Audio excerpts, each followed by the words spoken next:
Si le Dieu des esprits, le prophète me touche, j'entendrai, je verrai comme jamais. Si le Dieu des esprits, le prophète me touche, j'entendrai, je verrai comme jamais. Encore une fois. Si le Dieu des esprits, le prophète me touche, j'entendrai, je verrai comme jamais. Si le Dieu des esprits, le prophète me touche, j'entendrai, je verrai comme jamais. Encore. Si le Dieu des esprits, le prophète me touche, j'entendrai, je verrai comme jamais. Écoute ça, on est pensé vraiment à ça. J'entendrai, je verrai comme jamais. Encore. J'entendrai, je verrai comme jamais. J'entendrai, je verrai comme jamais. J'entendrai, je verrai comme jamais. Oh! J'entendrai, je verrai comme jamais. Encore une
Avant que nous puissions finir cette rencontre, il y a quelque chose qui se passe déjà. Ton amen n'est pas vitamineux. Ton amen n'est pas miraculeux. Il y a quelque chose qui va surprendre une personne. Si maintenant ton amen est bien.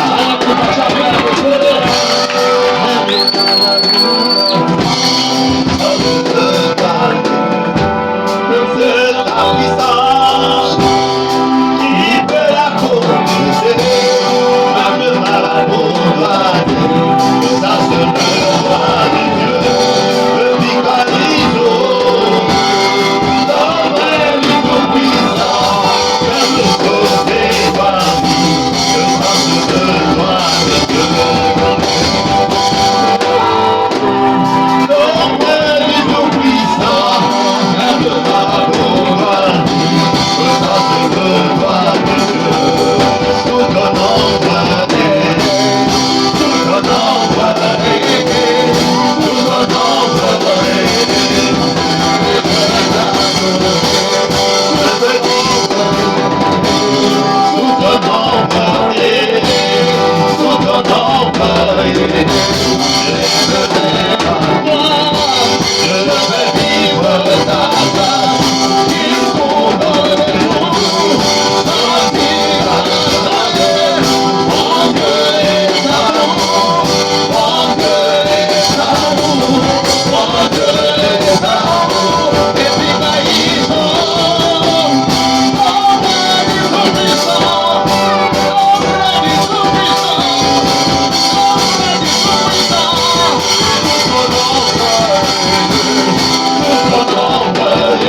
On peut commencer.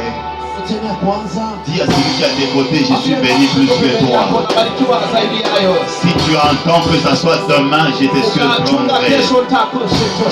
Agate soja makareta sukarababa. Rakamos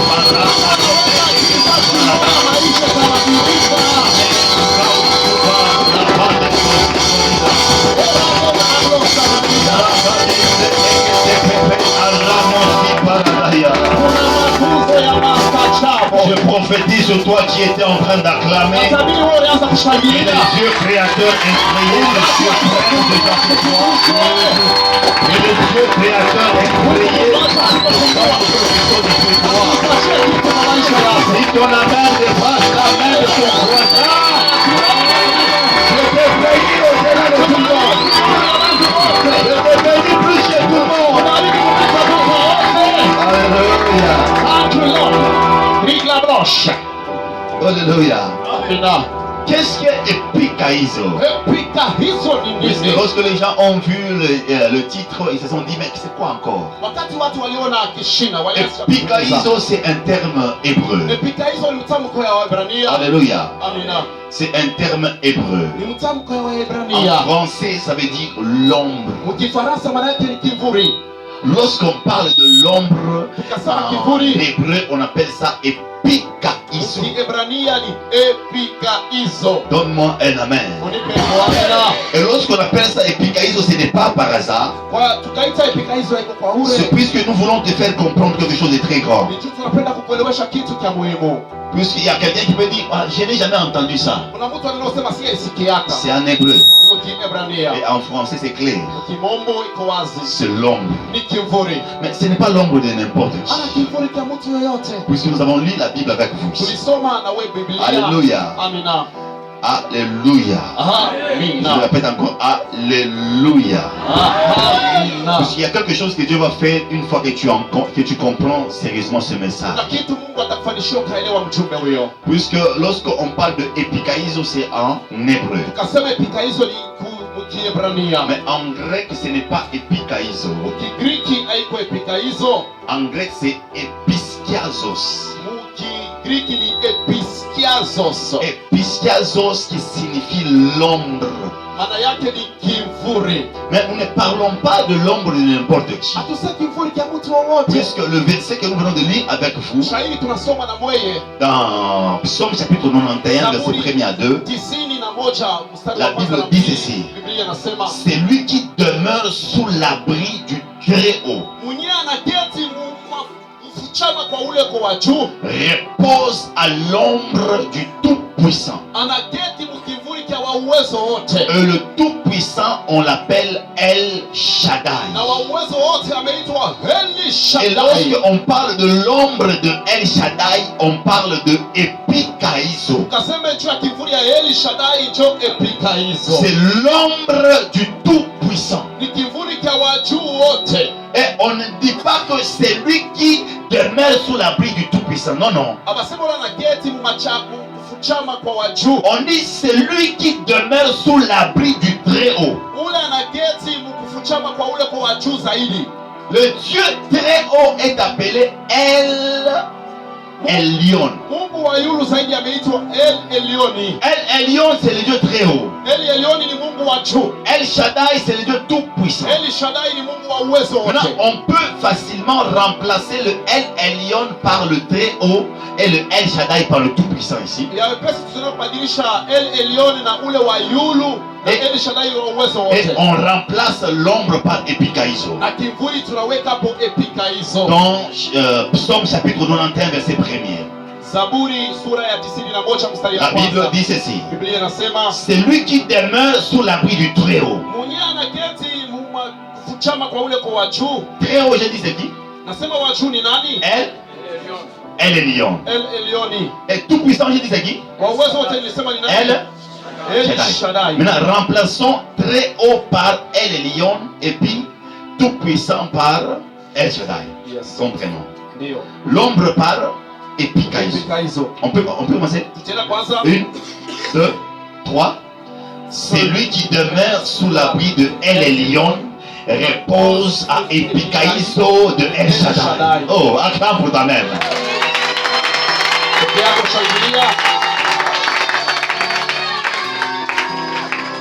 Il y a des gens qui veulent vraiment comprendre pourquoi est-ce qu'on nous parle de l'ombre au lieu de nous parler de la personne. Puisque avant que Dieu n'arrive, tu dois être touché par son ombre. Avant que le soleil n'arrive, tu es touché par le rayon du soleil qu'on appelle l'ombre du soleil. En physique, on appelle ça le pénombre. Si le soleil te touche, tu es brûlé. Mais si l'ombre du soleil te touche, tu es éclairé. Alors tu n'es pas obligé d'être touché par le soleil parce que tu risques d'être de mourir. Et Dieu lui-même, qui s'appelle le soleil de justice, puisque Samson signifie le soleil. Voilà pourquoi Samson avait reçu l'esprit de force. L'esprit qui l'a mené dans la puissance. Il était conduit par El Shaddai. Voilà pourquoi tu ne peux pas habiter sur cette terre si tu ne demeures pas sur l'ombre du Tout-Puissant. Si tu ne demeures pas sur l'ombre de celui qui est plus puissant. Plus il est plus puissant que Mazembe. Il est tout puissant que Mazembe. Et tout celui qui repose à l'ombre de El Elyon demeure sous l'abri du Tout-Puissant. Et tu ne peux pas devenir puissant sur cette terre si tu n'es pas du côté du Tout-Puissant. C'est pourquoi il y a certains qui ont vendu leur âme. Ils sont allés adorer d'autres dieux, d'autres petits dieux qu'on appelle les petits dieux. Mais celui que je vous prêche ce soir, c'est le Tout-Puissant. Le dernier degré de la divinité. Et c'est ce qui fait que lorsque nous parlons de epikaizo, est traduit par l'ombre. Et comme c'est l'ombre du Tout-Puissant, on appelle ça epikaizo. Donc toi tu dois interpréter ça en français, l'ombre du Tout-Puissant. Alléluia. Amina.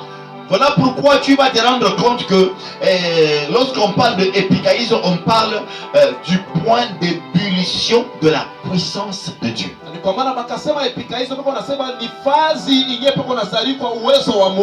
Lorsque vous prenez de l'eau, vous le déposez dans une casserole. Et lorsque vous voulez chauffer l'eau, l'eau ne peut pas bouillir si l'eau n'atteint pas 100 degrés. Et le 100 degrés, c'est ce qu'on appelle la température d'ébullition. Et epikaizo, c'est le point d'ébullition de la puissance de Dieu.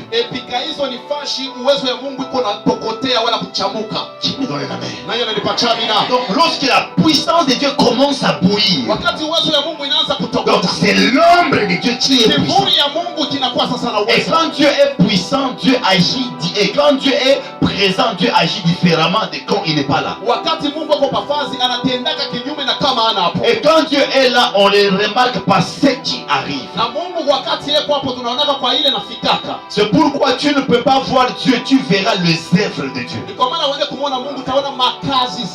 Car Jean chapitre 1er verset 17 dit que personne n'a vu Dieu à part le Fils qui était dans son sein, nous l'a révélé.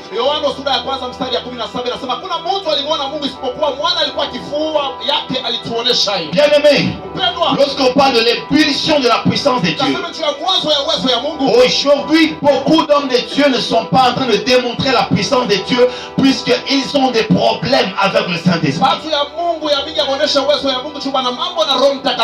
Tu vois quelqu'un qui démontre la puissance, tu critiques la personne qui démontre la puissance, tu ne démontreras jamais la puissance. Tu vois quelqu'un faire un miracle, tu penses qu'il est en train de monter l'histoire, tu ne feras jamais un miracle. Tu vois quelqu'un prophétiser et tu penses qu'il est en train de monter l'histoire, tu ne prophétiseras jamais.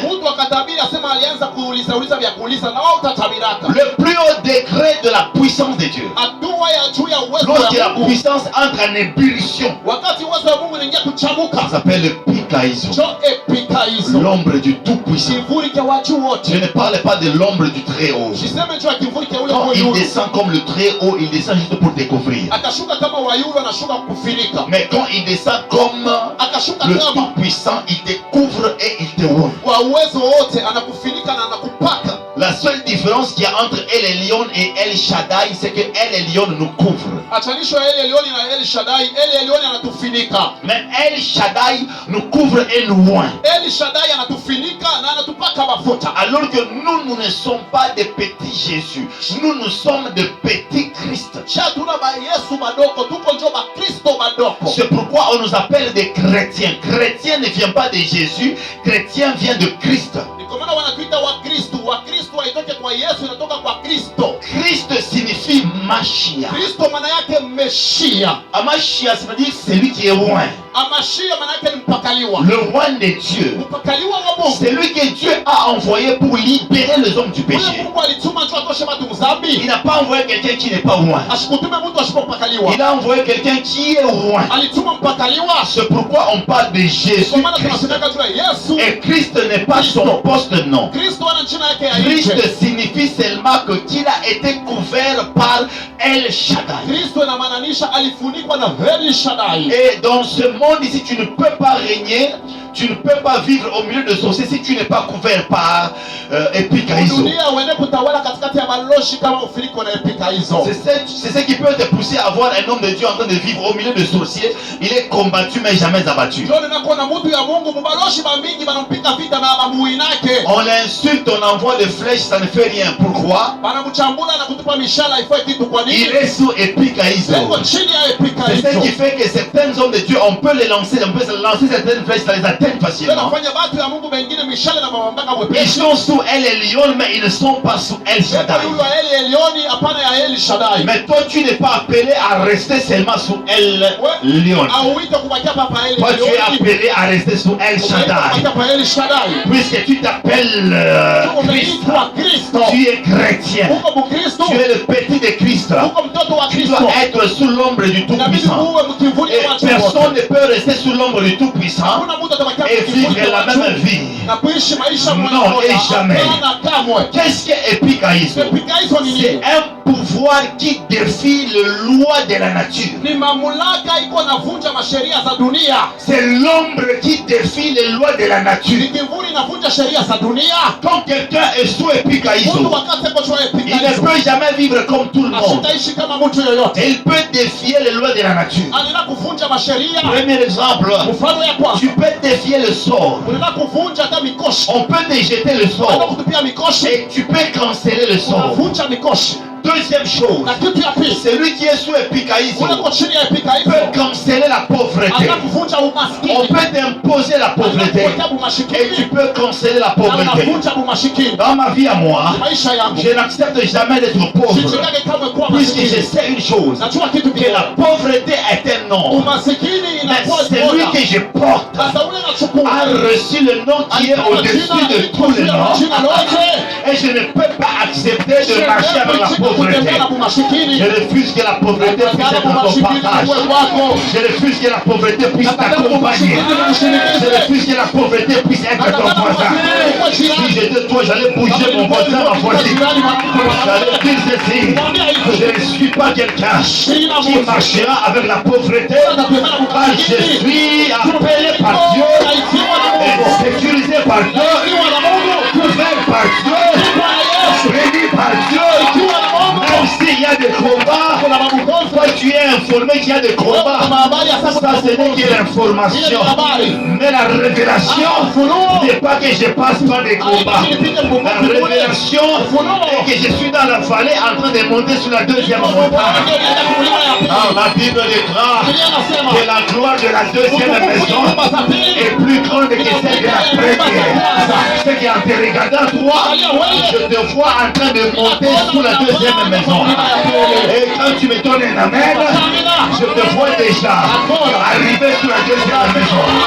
Par la gloire, l'épulsion de la gloire n'est pas dans la première maison, elle est dans la deuxième maison. Je suis en train de parler de l'ébullition de la gloire de la deuxième maison. Tu es au point de prophétiser. Tu es au point de témoigner. Tu es au point de dire que Dieu est avec moi. Arrangez mon son, je sens que je force la voix. Je suis en train d'annoncer à quelqu'un, il y a quelque chose qui est au point d'arriver, qui va étonner ton voisin, qui va étonner ta voisine. Peut-être que ton voisin a dit des histoires, mais je suis là pour te donner une information, que le sorcier qui t'ont insulté hier, qui t'ont ensorcelé hier, sont au point de voir la manifestation de l'épikaïsme sur ta vie. Si ton amen n'est pas l'amen de ton voisin, je prophétise sur toi. Je vois Epikaïso en train de venir vers ta maison. Je vois Epikaïso en train d'entrer dans ta chambre. Je vois Epikaïso en train d'entrer dans ces quartiers. D'ailleurs, le temps que je vous parle, l'Esprit de Dieu est en train de me dire, l'ombre du Tout-Puissant va régner sur les quartiers 5 ans. La sorcellerie n'aura plus d'effet sur ces quartiers. Je vois des hommes qui passaient du temps dans l'ivrognerie être délivrés par Epikaïso. Je vois des sœurs qui devenaient des mamans chez leurs parents. L'Israël seront couvertes par Epikaïso. Et les choses vont changer. Nous ne venons pas pour prêcher Epikaïso, pour vous épater. Non, nous sommes venus vous prêcher Epikaïso, puisque c'est le temps de la visitation du quartier Saint-Croix. Je pensais que tu allais me donner un amen. Je suis en train d'annoncer à quelqu'un, Dieu a décidé de visiter ce quartier. Dieu a décidé de nous faire du bien. Dieu a décidé de visiter différentes familles dans ce quartier. S'il y a une quartier